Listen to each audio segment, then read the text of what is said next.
Between new and old methods to initiate, what is better for esoteric development?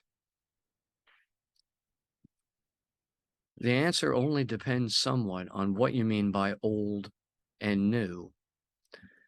If you go back to the oldest forms of initiation rituals, still practiced by indigenous tribal shamans, the ceremonies all involve taking a heroic dose of some psychotropic entheogen and, in some cases, going on an independent walkabout or vision quest.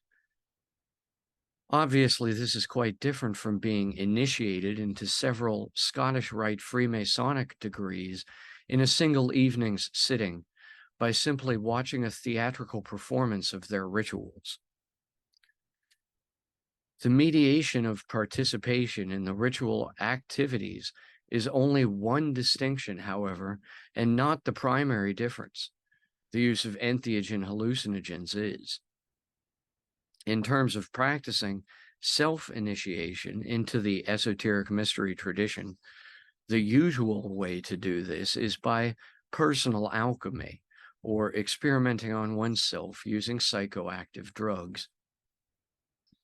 Modern psycho-nauts seek to explore the invisible landscape of the imagination.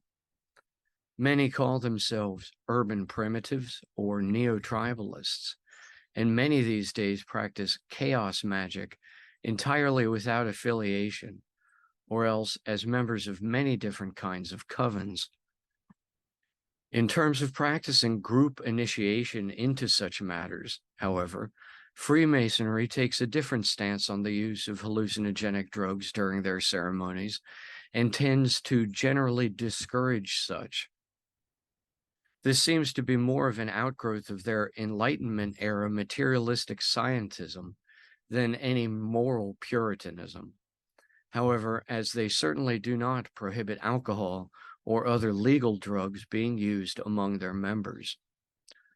Ultimately, Freemasonry substitutes the imagination and exploration aspect of individual drug-based self-initiation with rote memorization of very specific, mostly pointless, lines of dialogue in a ceremonial drama.